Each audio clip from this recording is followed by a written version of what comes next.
Bom dia.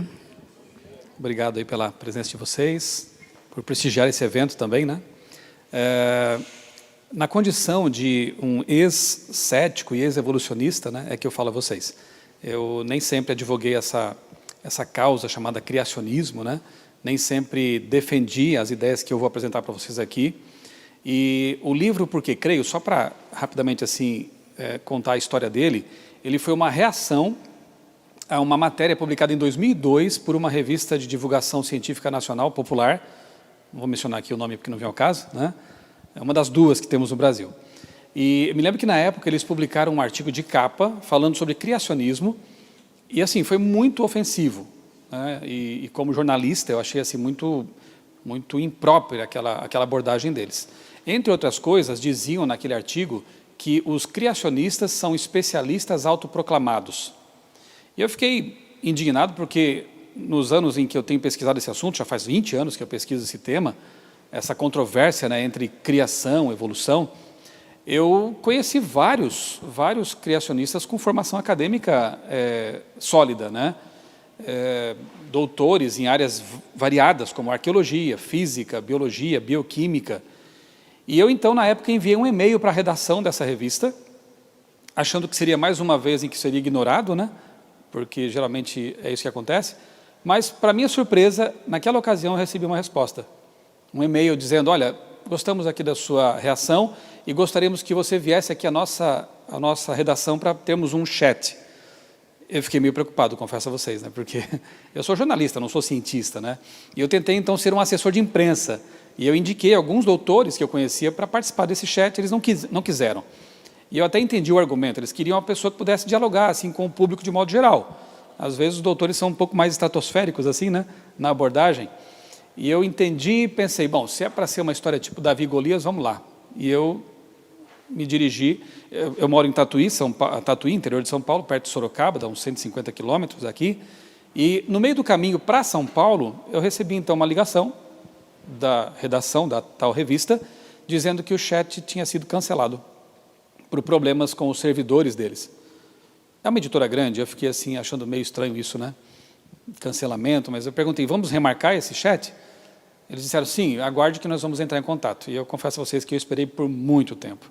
O lamentável ainda é que a minha fotinho ficou lá no site da revista por 2 semanas após o cancelamento e nenhuma explicação do que havia acontecido. A impressão que tinha é que eu tinha amarelado, né? E corrido do evento. Fiquei bastante chateado. Aí eu pensei, o que eu posso fazer então para me vingar? O que eu posso fazer é escrever um livro. E então eu pensei, eu vou escrever um livro de entrevistas. Eu, como jornalista, vou entrevistar 12 cientistas, 12 pesquisadores. Montei um time de especialistas, então, em áreas diversas, como eu falei aqui, arqueologia, biologia, física, astrofísica, todos brasileiros, com exceção de um, o Dr. Michael Behe, que é bioquímico norte-americano, autor do livro A Caixa Preta de Darwin, que é um clássico já, né, aí nesse mundo do design inteligente, essas questões. Publiquei o livro pela CPB, editora em que eu trabalho, Casa Publicadora Brasileira, enviei para a redação, para os editores, e pensei, agora a minha parte eu fiz. Eles hoje sabem que aquela afirmação foi leviana. Especialistas autoproclamados. Não, existem criacionistas que têm, sim, trabalhos acadêmicos publicados, né, fazem boa ciência. Eu sei que tem alguns aventureiros também que às vezes denigrem, né, a coisa, mas tem em todos os lados isso, né? Mas o preconceito tem sido bastante forte nesse meio, posições acirradas. Eu advogo o diálogo. Eu acho que dá para a gente conversar assim, né? Quem sabe deixando de lado um pouco as questões mais filosóficas e ficando naquilo que é mais científico nos modelos criacionista e evolucionista, eu acho que dá para a gente ter umas conversas bem produtivas, né? Então, nessa palestra aqui que eu preparei para vocês, na verdade, eu procurei agrupar em 5 grandes áreas aqueles que seriam os argumentos mais utilizados para defender a ideia de que existem sim razões para crer. A nossa fé como cristãos e criacionistas, obviamente que se baseia na fé, que é uma certeza de coisas que nós não vemos, como diz o apóstolo Paulo, mas ela também pode estar fundamentada em aspectos racionais. E foi isso que me encantou no cristianismo, e no criacionismo, de modo particular, quando eu me tornei criacionista, essa fé racional. E eu quero começar, então, citando aqui para vocês 2 textos bíblicos, João 20, 25, Lucas 24, 11 e 12. O primeiro texto se refere a um discípulo com o qual me identifico bastante, que é o Tomé. Eu gosto de Tomé. E sabe, muitas afirmações interessantes de Jesus, elas existem na Bíblia porque Tomé perguntou. Tipo aquela assim, vocês sabem o caminho? Aí todo mundo sabe da sala de aula, quando todo mundo sabe, o professor fala uma coisa, ninguém quer admitir que não sabe, e todo mundo fica esperando que alguém levante a mão. Tomé levantou a mão, Senhor, a gente não sabe. Aí Jesus respondeu, eu sou o caminho, a verdade e a vida. Graças ao Tomé, né? E teve uma ocasião, você conhece a história, em que Jesus aparece para os discípulos, mas Tomé não estava lá. E aí os discípulos dizem, Tomé, nós vimos, ele ressuscitou. E Tomé diz assim, espera lá, se eu não vir, eu não vou acreditar. Tem algo de errado nisso? Em querer ver, em querer buscar as evidências, em querer ter a sua experiência, não tem nada de errado nisso. E Jesus nem sequer condenou, ele elogiou aqueles que têm uma fé mais simples, como a das crianças, mas ele não chega a condenar Tomé. Na verdade, uma semana depois ele aparece para Tomé e diz, o que você queria mesmo, filho?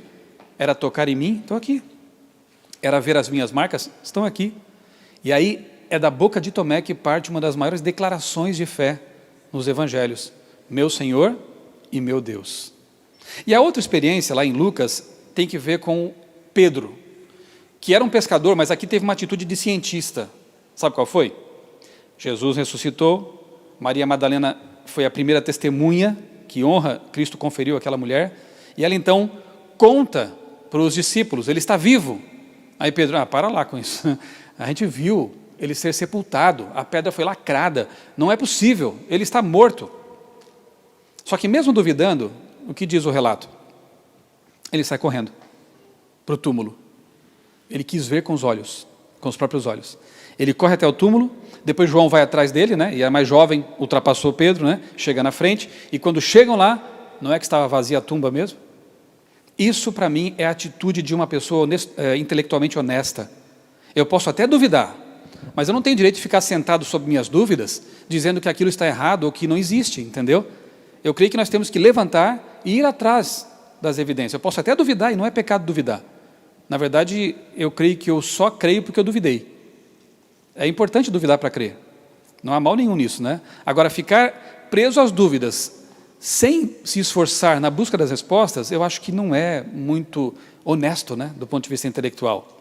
E eu gosto dessa passagem porque Pedro aqui foi um cientista.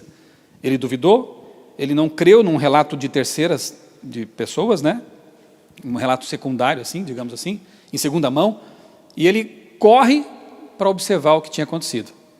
E graças a essa atitude ele viu realmente o que tinha acontecido, né? Então sejamos assim.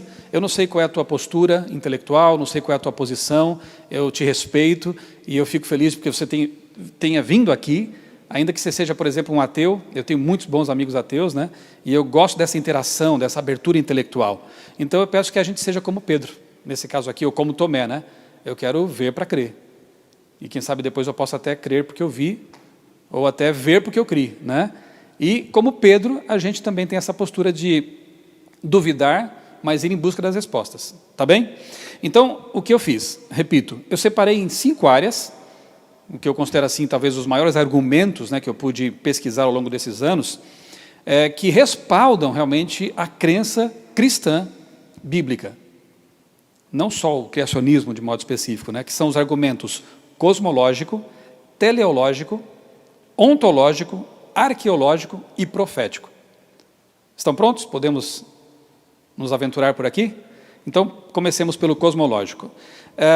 Esse argumento aí é clássico, né? Ele já vem lá da Idade Média, depois foi reelaborado por alguns filósofos cristãos mais recentemente, mas basicamente ele tem esse silogismo aí, composto por 3 premissas, né? Que são, tudo que teve um começo tem uma causa.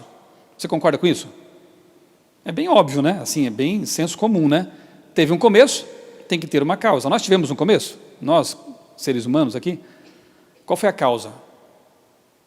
Papai e mamãe, né? Então nós tivemos um começo e temos por isso uma causa. Segunda premissa, o universo teve um começo. Aqui não é tão óbvio, porque há opiniões que divergem nesse caso. Hoje não tanto mais, hoje parece que é bem unânime a ideia de que teve um começo, mas ainda há cientistas que pensam que o universo e a matéria poderiam ser eternos. Então o universo não teria um começo, né?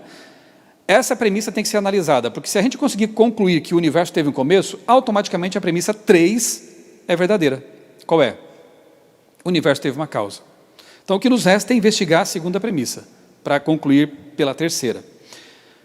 Eu vou comparar com, fazer aqui uma ilustração, né? Até porque eu mesmo preciso disso, porque eu não sou, como eu disse, físico, né? E não vou me aventurar em detalhes tão técnicos. Então, é bom ter algumas metáforas, né? Você tem um automóvel, você enche o tanque de combustível deles, tem energia química ali, né? Combustível químico. Quando você aciona o motor, começa a haver uma transformação, ok?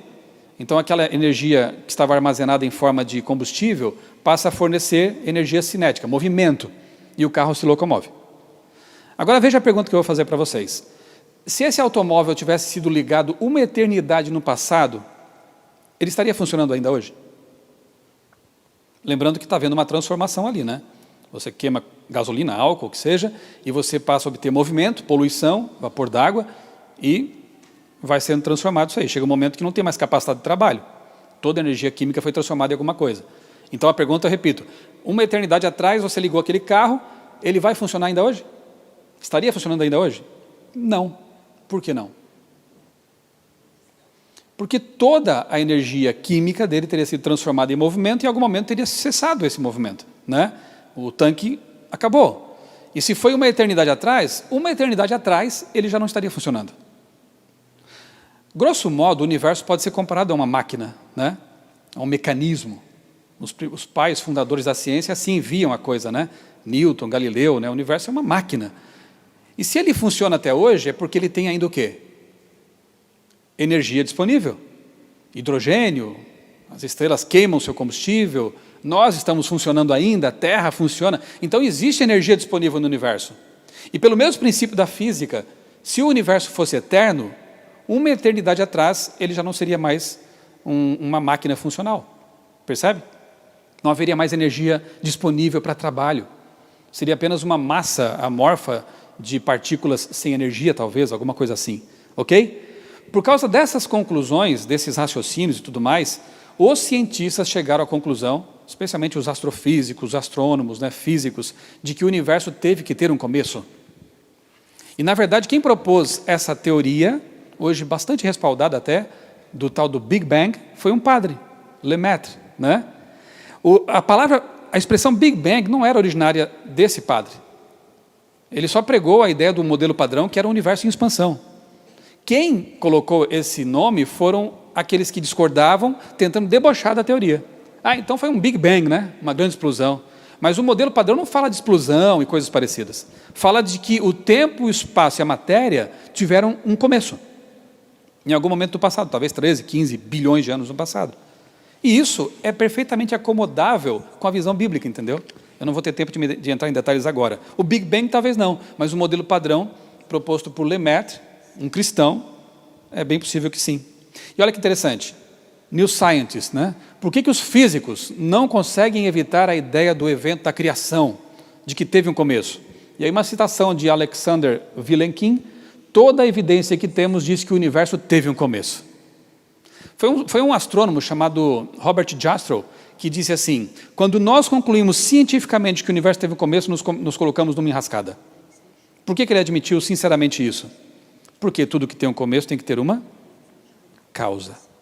E agora? Qual é a causa de tudo isso, né? Essa é a grande questão. E aí, veja, eu sou fã desse homem, né? Isaac Newton, para mim, um dos maiores cientistas de todos os tempos e um dos maiores teólogos de todos os tempos. Eu já vou voltar a ele depois. Newton dizia que o principal objetivo da ciência é realizar uma argumentação retrospectiva ao longo da cadeia de causas e efeitos mecânicos até chegar à primeira causa de todas as causas, que certamente não seria mecânica, porque senão o universo teria que se autocausar, isso é um contrassenso. Alguma coisa além e fora do universo, portanto, além do natural, o que poderíamos chamar então de supernatural, teria que ter criado tudo que é natural. E Newton chamava esse ser de Pantocrator, ou seja, o Todo-Poderoso. Ou seja, a primeira causa não causada. Porque assim, a ideia dele é bem lógica, né? O que causou isso aqui? Aquilo. Então ele vai até aquilo lá, para investigar a causa, a partir dos efeitos, e pergunta, mas o que causou isso aqui? Aquilo. E ele vai retrocedendo, né? Até a primeira causa, que não pode ser natural. Tem que ter tido uma primeira causa que não foi causada.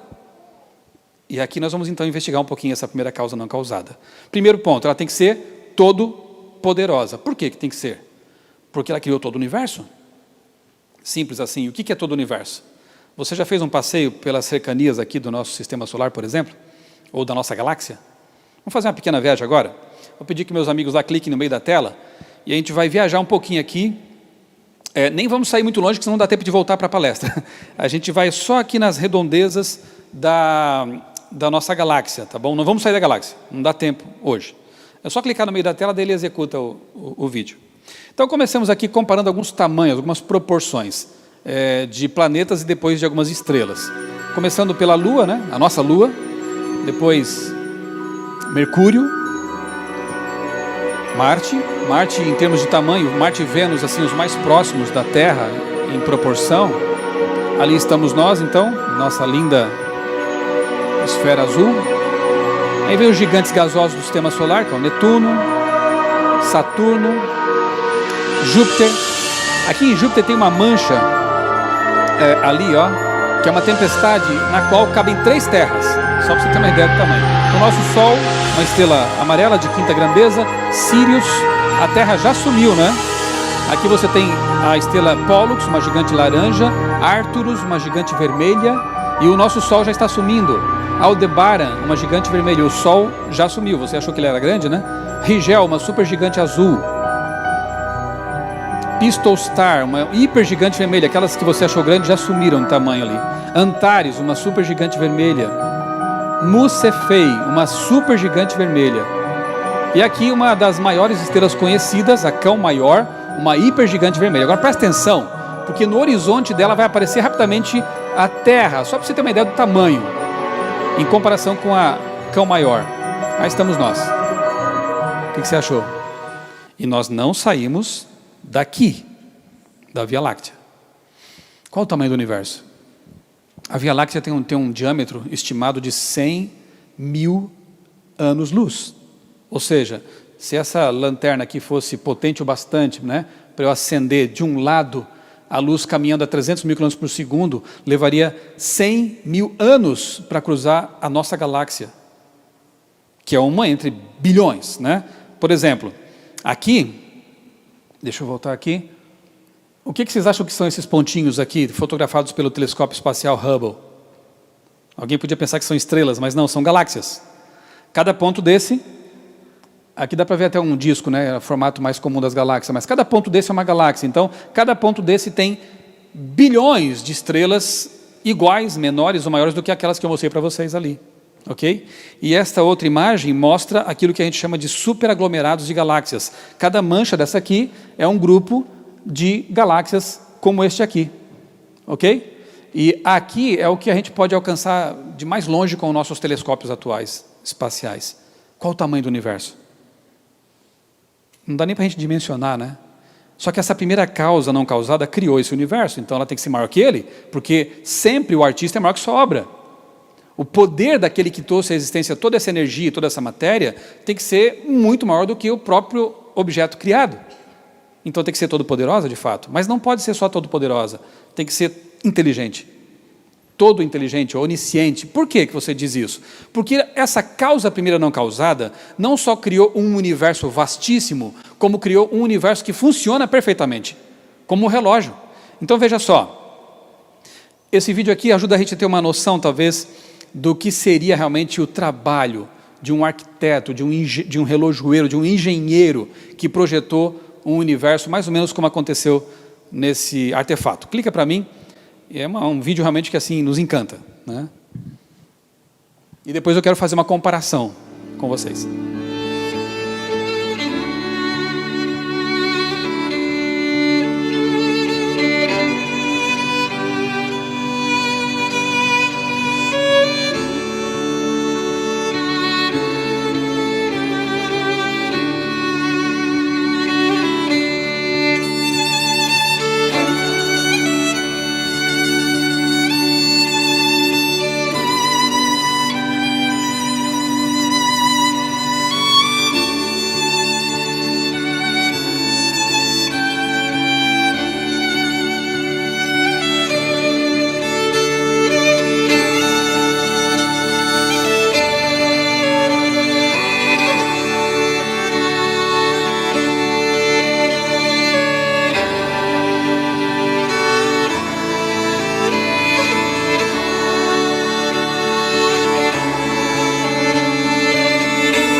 que vocês me dizem? Acaso ou design inteligente? Muito inteligente, né? Agora imagine que você é um astronauta agora, tá? Você foi para Marte, primeira expedição em Marte, né? Você fez parte dessa aventura. E aí você está caminhando ali na superfície do planeta vermelho e você tropeça num objeto, você se abaixa com a sua luva, fica meio difícil de pegar, mas você consegue pegar com alguma dificuldade, e quando você observa, é um relógio como aquele. Quais seriam suas conclusões com base nessa descoberta? Pode falar. Alguém esteve lá antes de você. Ok, o que mais? Marcianos usavam relógio? Alguma coisa assim, né?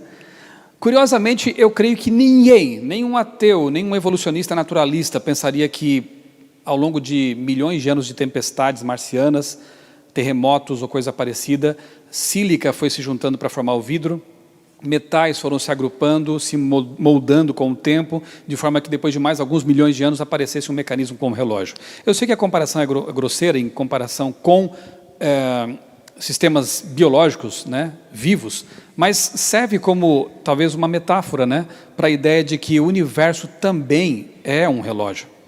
Os nossos relógios são ajustados pelos movimentos astronômicos, né? Então a precisão, o ajuste gravitacional para que o sistema solar exista, tudo isso é ajuste fino. Tudo isso mostra realmente que essa primeira causa não causada não apenas é todo poderosa, como ela é inteligentíssima, porque ela projetou um sistema que deixa os relógios na poeira, em comparação, né, com essa complexidade toda. Essa revista foi uma publicação especial da Super Interessante, e me chamou muita atenção uma das matérias, né, 29 coisas que não fazem sentido. E uma das matérias falava sobre a questão do ajuste fino do universo. E esse parágrafo para mim foi realmente muito interessante ao lê-lo, né? Eu me lembrei de uma frase de Winston Churchill, que disse assim: algumas pessoas tropeçam na verdade, se levantam e fazem de conta que nada aconteceu. Aqui é o caso. Eles tropeçaram numa tremenda de uma verdade, mas eles fizeram de conta que nada é nada. Olha só, se a gravidade fosse um pouco mais forte, as estrelas teriam vida muito curta e nunca haveria tempo hábil para a evolução das espécies. Se fosse mais fraca, não seria capaz de agregar massa em estrelas, e a atração mútua entre elétrons e prótons. Se fosse diferente do que é, não existiriam átomos estáveis. São parâmetros que, devidamente ajustados, tornaram o universo um local habitável. A pergunta que não quer calar: quem ou o que fez essa tunagem ou regulagem do cosmos lá no começo de todas as coisas? Você percebeu que tropeção que eles deram aqui? Percebem que o universo foi projetado para nos receber. Percebem que há uma regulagem fina nos parâmetros constantes, leis que permitem que a realidade exista. E aí a pergunta óbvia é: quem regulou tudo isso? Quem projetou esse relógio? Mas você acha que no parágrafo seguinte eles vão responder a pergunta? Não, eles mudam de assunto.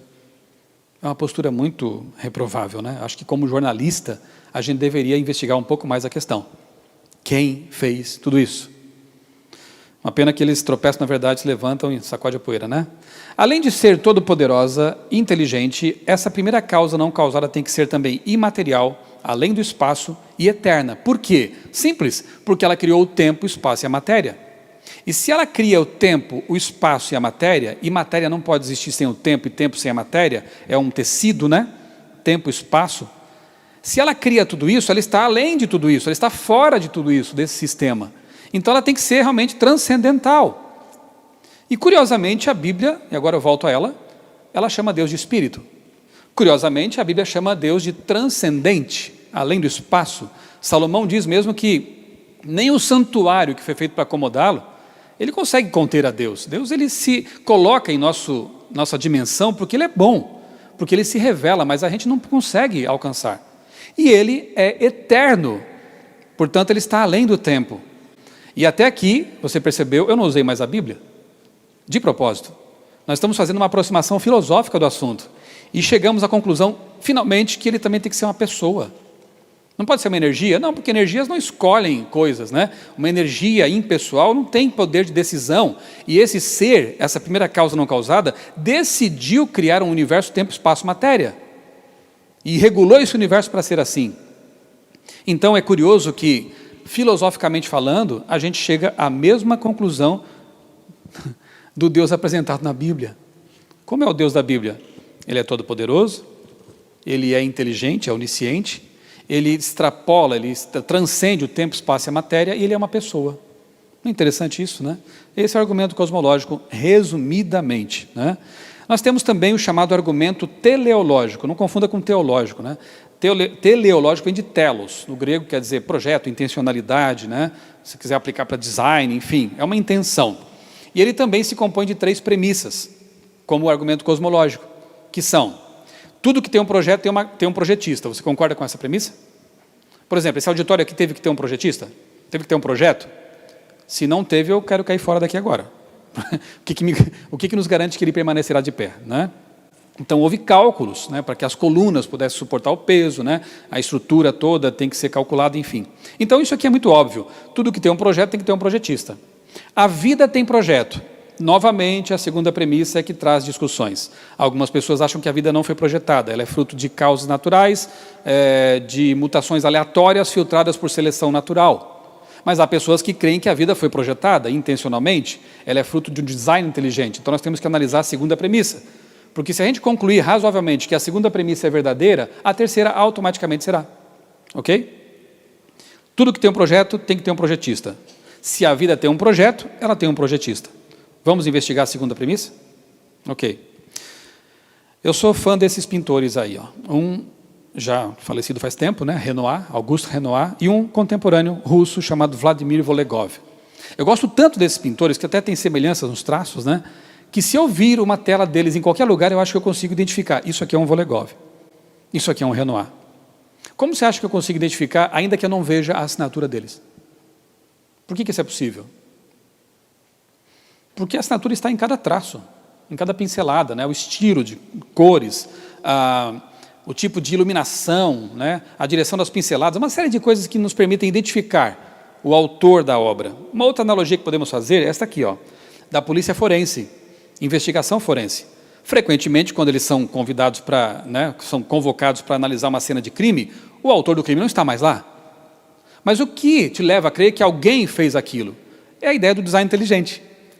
Não haveria polícia forense, investigação forense, se não fosse a ideia do design inteligente. Nesse caso, um design inteligente muito mau. É uma pessoa má, mas é um ser que pensou para fazer aquilo. Então, como é que eles identificam, e se forem bem competentes, chegam até o autor do crime?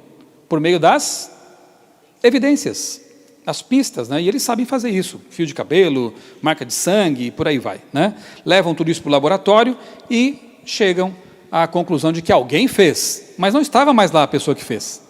Isso é design inteligente. Ok? Vou fazer mais uma analogia aqui, eu gosto disso, né? Observem essa imagem na tela. Se eu dissesse a vocês que isso aí... Não, se eu perguntasse a vocês o seguinte, ó, vocês creem, acham que essa coisa aí, eu não vou dizer o nome porque daí fica fácil, né? Que essa coisa é fruto de causas naturais, como vento, chuva, erosão, ou é resultado de um design inteligente, de um projeto intencional? O que você me diria? Bastante óbvia, né, a resposta, claro, né? É um design inteligente, é uma intencionalidade aí. Agora, a segunda pergunta é um pouco mais difícil, né? Por quê? Você viu alguém esculpindo? Você estava lá? Você tem provas para me apresentar? O que você tem é isso aqui. Eu sei, existem fotos, mas faz de conta que você nunca viu, tá? Você, de repente, se depara com essa escultura. Automaticamente você conclui, alguém fez, mas por que você conclui assim? Não dá para entender que, ao longo de milhões de anos, talvez a chuva formasse isso aqui? Não? Vocês são céticos? Por que não dá?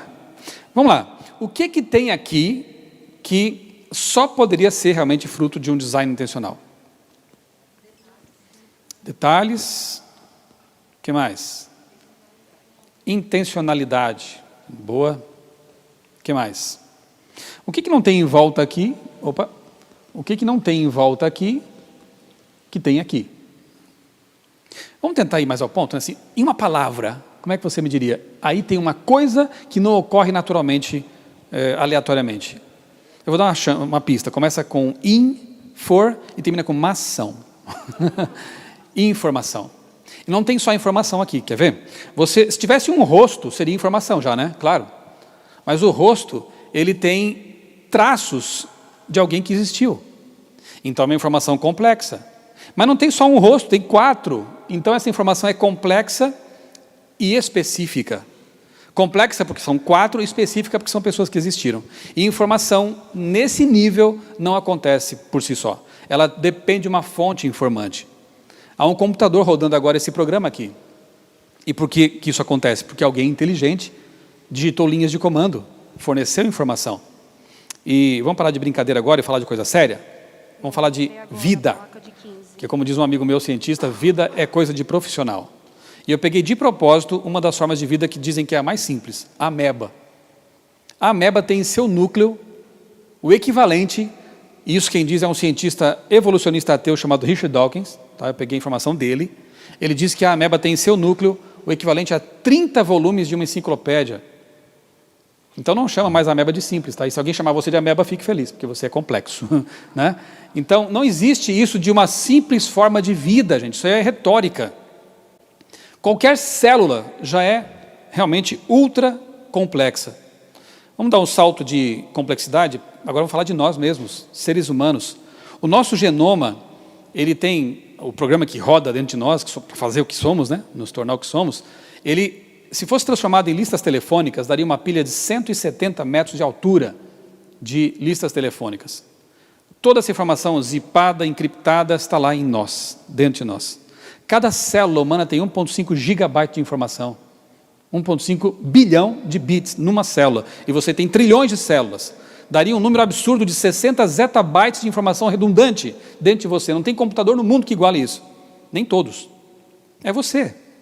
E aí? Esse projeto, o que te fala? O que te revela?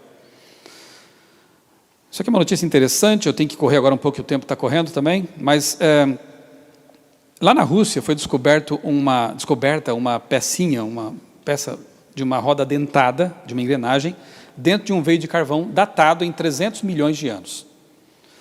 Complicado, né? O que faz uma peça claramente moldada por alguém inteligente, uma liga metálica que não acontece na natureza normalmente, o que uma peça estaria fazendo dentro de um veio de carvão de 300 milhões de anos? Dinossauros viviam nessa época, e que se saiba, eles não faziam metalurgia, né? Aí a coisa ficou complicada, porque ou o carvão não é tão antigo, ou havia pessoas nessa época. Então, quer dizer, qualquer conclusão era complicada. E depois de estudar, analisar a questão toda, um cientista propôs uma explicação que foi aceita. E foi publicado, inclusive. Uma nave espacial alienígena passava por aqui há 300 milhões de anos e perdeu uma peça. Caiu num pântano e depois isso virou carvão. Você pode até achar graça, mas essa foi a explicação dada para tentar explicar a questão. Deixando de lado essa explicação, que para mim não explica muita coisa, o que me chama a atenção é que ninguém, mais uma vez, como a questão de Marte, né, ou do Monte Rushmore, ninguém disse assim, olha, o que impede que ao longo de milhões de anos, de causas naturais, os metais fossem se agrupando, formando uma liga, e depois fossem moldados por causas naturais? Nenhum cientista propôs essa ideia. Mas quando falam de ameba, quando falam de DNA, quando falam de seres humanos, essa ideia vem à tona, né? Não, são processos naturais. Uma peça só não seria possível por causas naturais? Então deixa eu te mostrar uma coisa aqui. E se você encontrasse uma engrenagem inteira, o que você concluiria? Bom, vamos ser coerentes, né? Se uma peça só, se um dente só de uma roda dentada revelou para eles que teve que ter um ET inteligente que passou por aqui e perdeu uma peça da nave dele, então se encontrar uma engrenagem inteira, muito mais. Alguém fez. Você sabe a quem pertence essa engrenagem?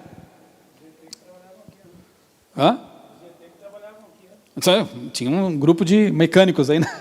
Extraterrestres. Olha só, clica para mim de novo aqui na tela e vamos ver a quem pertence essa engrenagem. Uma pequena reportagem da Scientific American.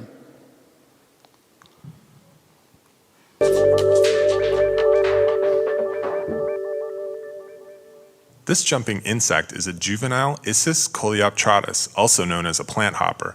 It makes a living hopping from plant to plant and extracting sugar from the plant's veins. Unlike many jumping insects, the plant hopper's legs sit directly under its body, and this creates a unique problem. Unless both legs fire with exactly the same force and within microseconds of each other, Issus goes spinning through the air like a poorly thrown frisbee. In contrast, a grasshopper's legs are positioned on the outside of its body, which gives it a larger margin for air when taking off. A new study in the journal Science reveals how Issus has resolved this problem. On the inside of the insect's thighs are 2 sets of teeth. When it jumps, the teeth lock together, moving past each other at a rate of 50,000 teeth per second. This keeps the plant hopper's legs perfectly synchronized. According to the researchers, it's the first time that real working gears have ever been described in an animal. And they Bom, já deu para entender. Primeira vez que eles detectam na natureza uma engrenagem orgânica, né? Uma roda dentada que permite que o bichinho salte de forma sincronizada. E agora, se um dente no veio de carvão revela inteligência, o que dizer de uma engrenagem inteira? Acaso? Causas naturais? Mutações aleatórias? Como diz um livro aí da editora Vida, o título, né? Eu não tenho fé suficiente para ser ateu. Por causa dessas coisas e muitas outras mais, né? E o que dizer de nanotecnologia? Motores que cabem na ponta do dedo e que eles querem, inclusive, transformar em robozinhos internos para levar medicamentos em locais específicos do corpo. Isso revela design inteligente? Tremendo, né? Mas olha só, desde milhares de anos já existem motores orgânicos, como é o caso do espermatozoide, de algumas bactérias flageladas, que usam essa tecnologia, que alguns acham que é de ponta. Clica para mim, por favor, de novo. Aqui a gente tem uma animação 3D do flagelo bacteriano, que tem um motor elétrico, orgânico, né? Então, é graças a esse movimento, nós vamos entrar então na bactéria, né? Ali dentro, vamos de novo. Ali dentro você vai perceber que tem um rotor elétrico que faz com que o flagelo se mova. Se ela quiser ir mais rapidamente, ela acelera o rotor. Se ela quiser estacionar, ela para, né? E isso aí tem uma eficiência de 100%. Praticamente não tem atrito, como os nossos motores metálicos, né? E aí, se você me disse que aquele motor nanotecnológico humano revela design inteligente, o que dizer desse motor que já existe há muito mais tempo? Não é tecnologia de ponta, é bem antigo, pelo menos uns 6.000 anos, né? E funciona tão bem desde sempre, né? Sejamos coerentes. Temos também, por exemplo, essa aqui, eu sou fã desse robozinho. É um nanorobô molecular chamado Kinesina. Já vou direto aqui para a animação, para a gente ganhar tempo, pode clicar para mim.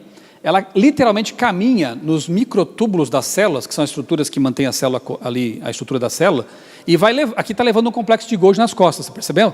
É ela que leva essas organelas para os locais em que elas são necessárias. É um robô molecular.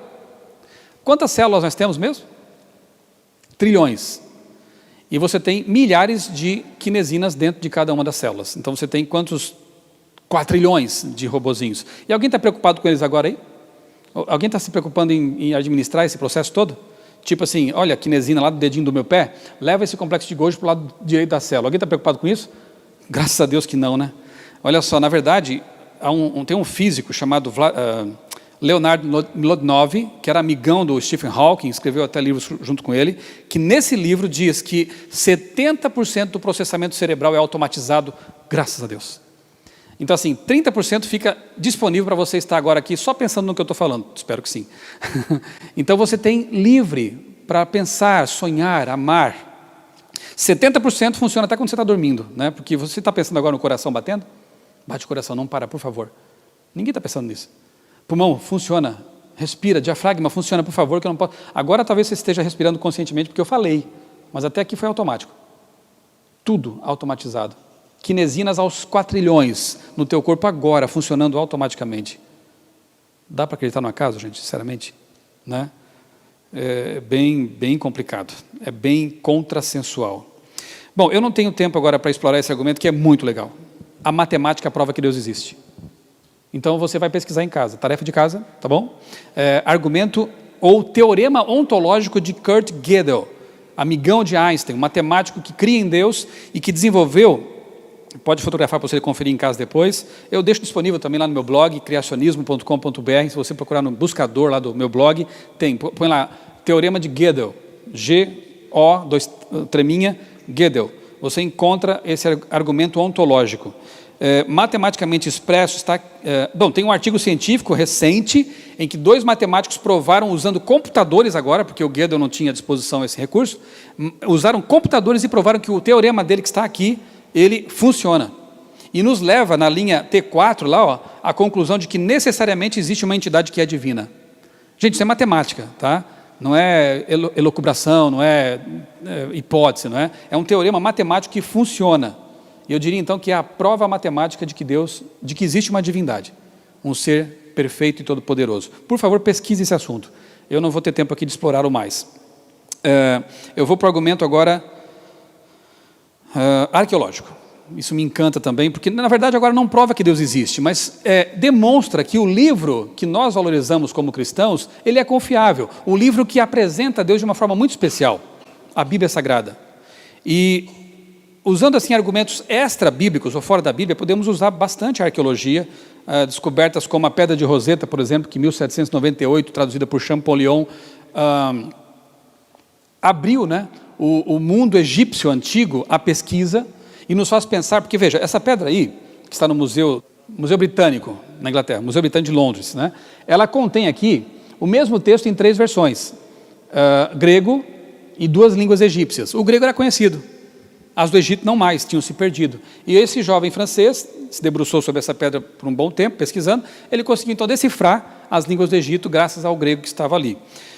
Isso nos faz pensar na presciência de Deus, porque veja, Moisés, ele estudou na Federal do Egito, né? Na UFE.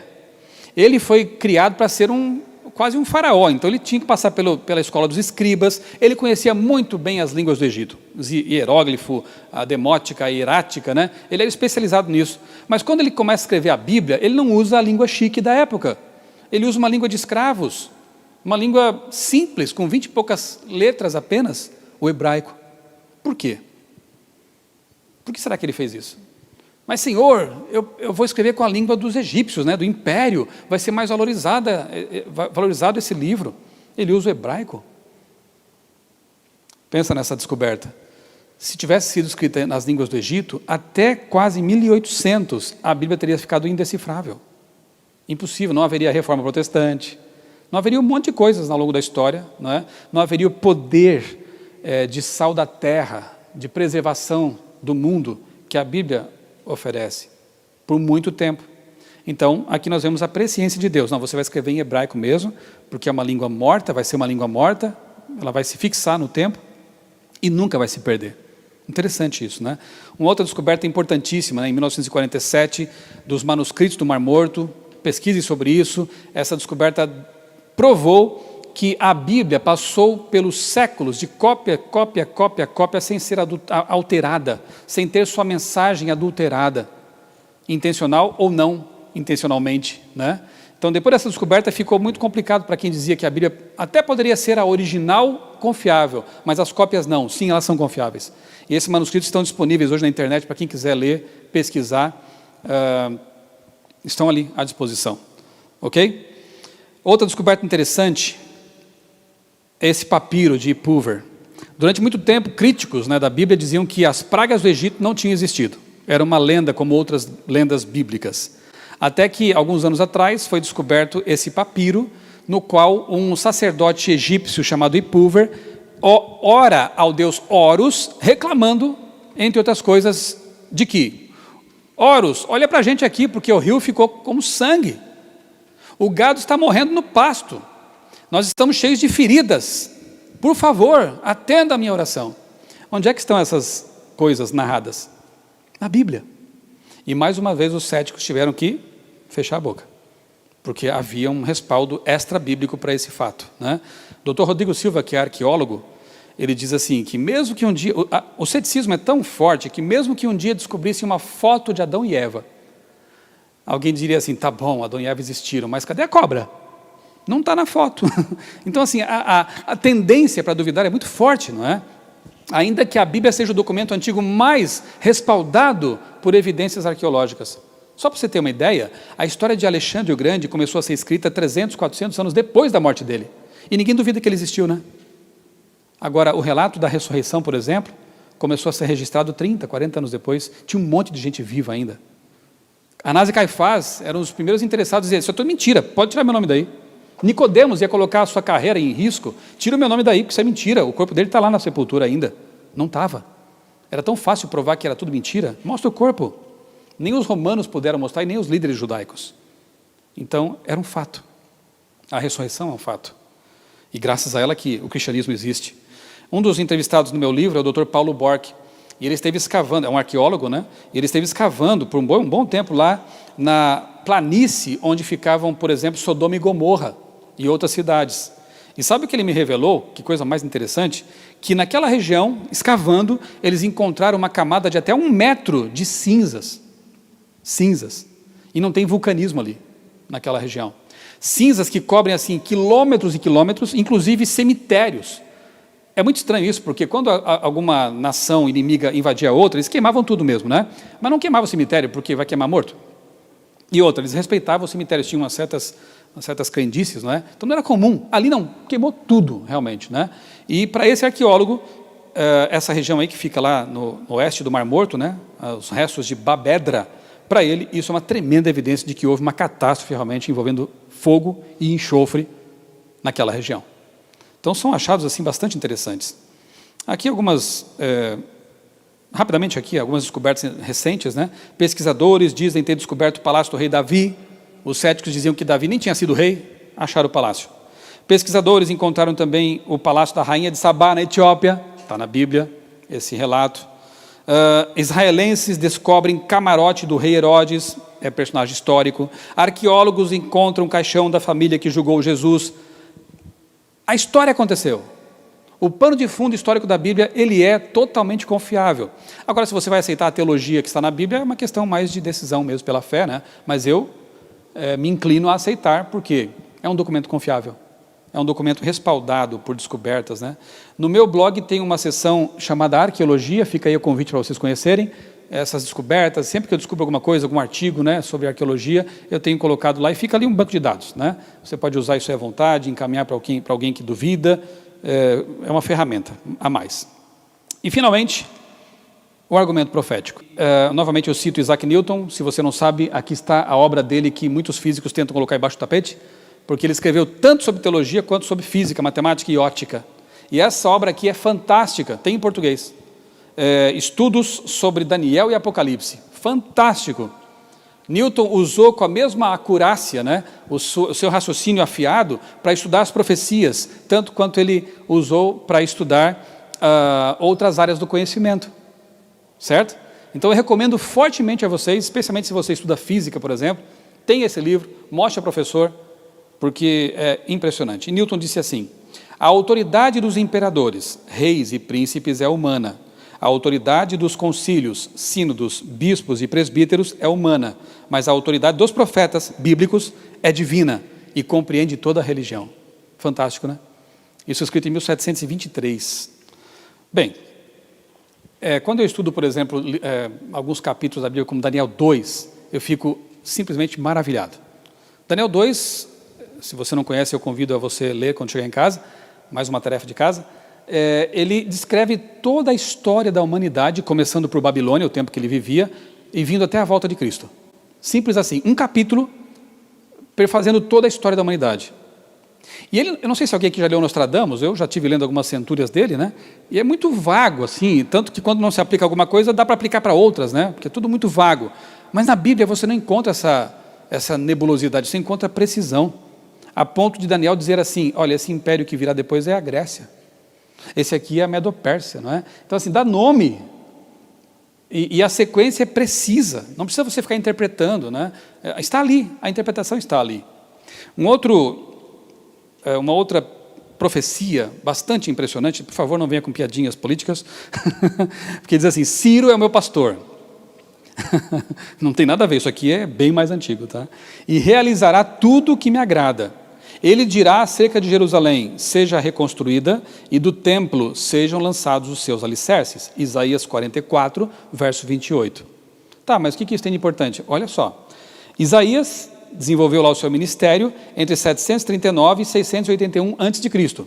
Ciro tornou-se rei da Pérsia em 539 a.C., ou seja, 2 séculos depois. Cerca de 200 anos antes, um profeta disse, pelo nome: Ciro será o libertador do meu povo. De tal forma que quando eles leram isso para Ciro, ele ficou emocionado. Eu estou aí, pois o que eu vou fazer é exatamente isso mesmo, eu vou libertar esse povo. E aí descobriram depois esse artefato, que também está no Museu Britânico, o cilindro de Ciro. Olha o que está escrito nesse cilindro que data de 539 a.C. Descoberto em 1879 lá no atual Iraque, nas ruínas de Babilônia. Olha que fantástico. Eu devolvi para esses santuários que se encontram do outro lado do rio Tigre, e que se encontram em ruínas por um longo período de tempo, as imagens que costumavam, ou os artefatos, objetos, né, que costumavam habitar nesses santuários. Eu os estabeleci como santuários permanentes. Eu também juntei todos os seus habitantes e os fiz retornar para suas habitações. Estava lá na Bíblia. 200 anos antes, Isaías disse, isso vai acontecer. E aí aconteceu, e temos um relato, um artefato histórico, arqueológico, que confirma, nas palavras do próprio Ciro, o que ele fez, que estava profetizado. Quais são as probabilidades matemáticas de uma coisa dessa acontecer? É mais ou menos como se no tempo do Brasil Império, um profeta brasileiro dissesse assim, olha, daqui a 100 e poucos anos, 200 anos, um metalúrgico, sem um dedo, barbudo, vai ser presidente do Brasil. Talvez ninguém acreditasse, mas aconteceu. Só para você ter uma ideia do que foi essa profecia. Um anúncio muito improvável.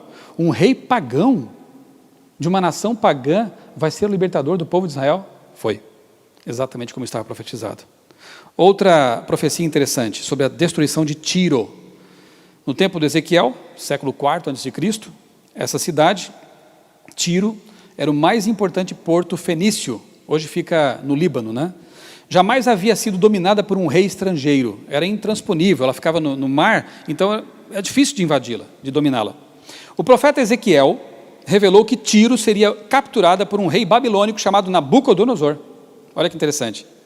Isso está no capítulo 26, escrito 590 anos antes de Cristo, 16 anos antes de acontecer o que estava registrado, e que parecia impossível. Os versos 4 e 5 dizem que a cidade seria completamente destruída. Só que quando Nabucodonosor invadiu Tiro, ela não foi completamente destruída. Eles quebraram algumas coisas, mas ainda continuaram habitando ali, os babilônios. Parece que falhou, né? Calma, a palavra de Deus não falha. 200 anos depois, quem invadiu Tiro foi Alexandre o Grande. E aí sim, destruiu tudo.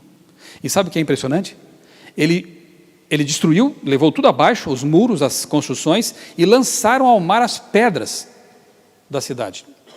E o estreito que havia, eles cobriram de pedras, de forma que ficou uma ponte natural ali. Natural não, artificial, mas uma ponte ali, né? Ezequiel diz o seguinte, que ela seria destruída e os pescadores secariam suas redes sobre as pedras, sobre os escombros. Quem vai ao Líbano hoje, onde ficava Tiro, encontra exatamente isso. Os pescadores secam suas redes sobre os escombros. E aí, gente, como duvidar, né, de que há realmente uma mente presciente por trás dessas profecias?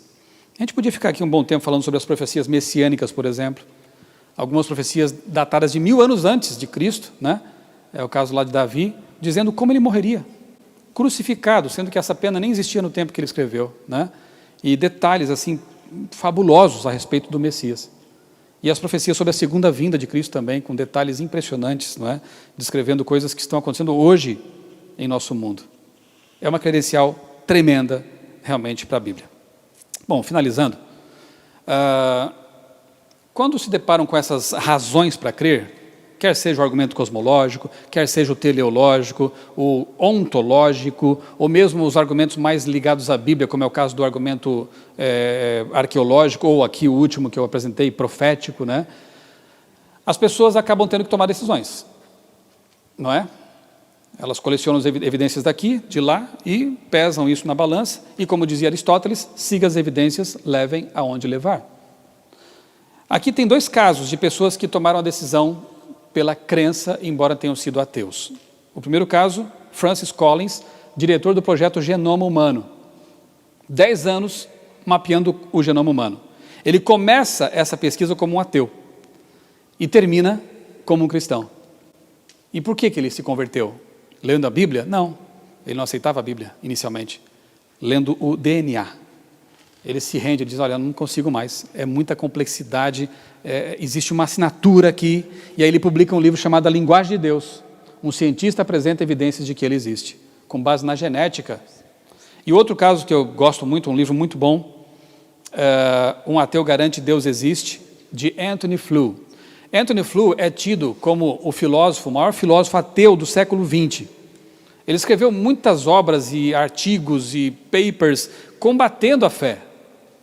Só que no fim da vida ele teve a mesma honestidade intelectual de Pedro, de duvidar, mas querer entender porque duvida, e ele então reconsidera suas ideias e publica um livro, no inglês é até mais criativo, porque está assim, There is no God. Aí o designer, né, ele risca o no e coloca um A.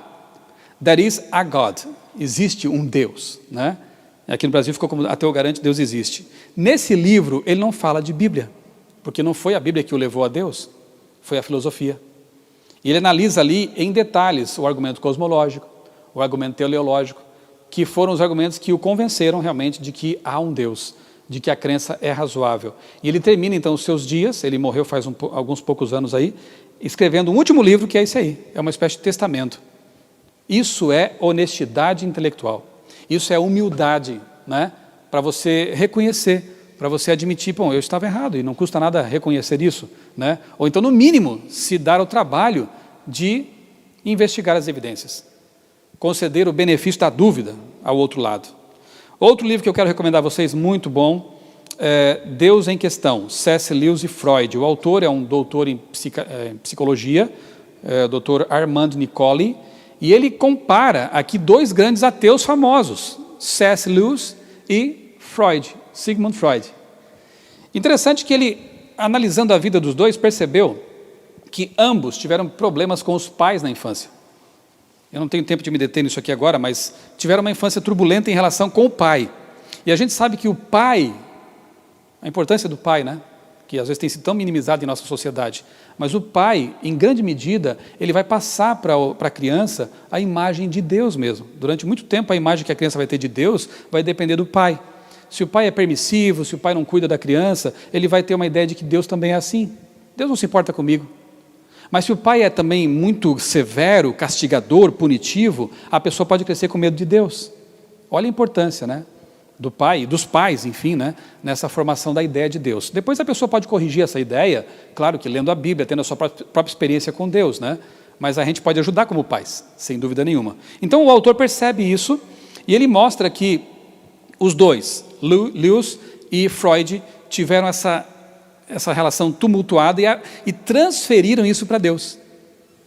Interessante, o Freud não fala muito disso nos livros, mas nas cartas, e é bom ler as cartas desses figurões, porque lá você descobre coisas assim um pouco mais íntimas, né? É tipo assim, Deus não existe, mas eu odeio Deus. Uma relação muito complicada, né? E aí o que acontece?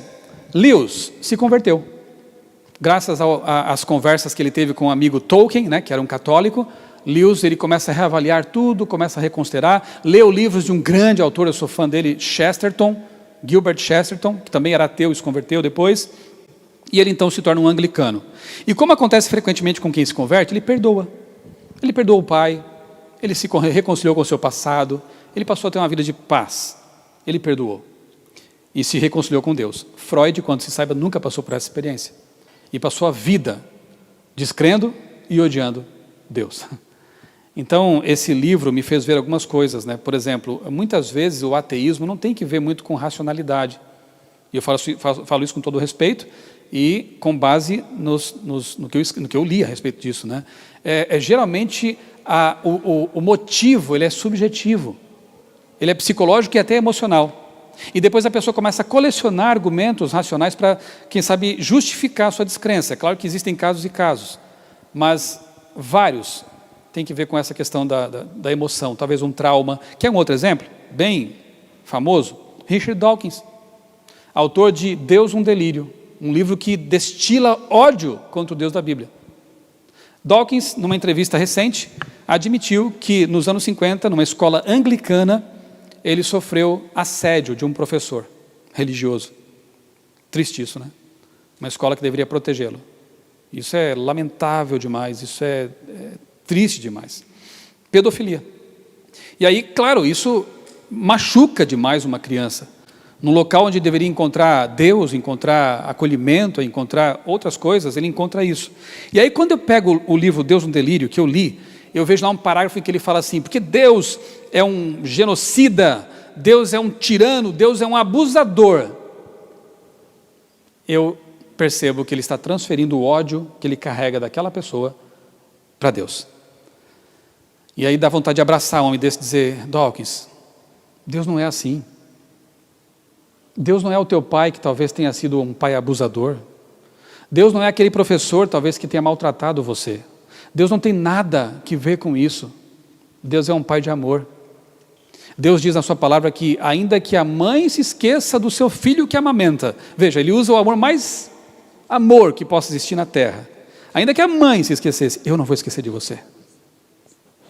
Eu sou o teu pai de amor. E nessas horas eu oro por eles. Eu orei por muitos anos por Stephen Hawking. Lembra dele? Faleceu ano passado ou foi neste ano?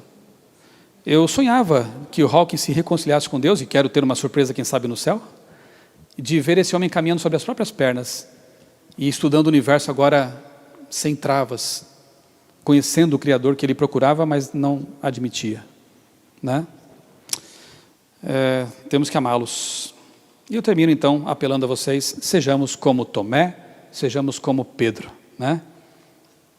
Procure as evidências, creia, porque você tocou, e faça como Pedro, né? Você pode até ter duvidado do que eu falei aqui, de muitas coisas, mas não fica sentado nas suas dúvidas, né? Se levante e vá atrás. Você pode ter uma grande surpresa de contemplar a tumba vazia. Tá bom? Muito obrigado a vocês, que Deus abençoe a todos e nos dê um dia muito feliz.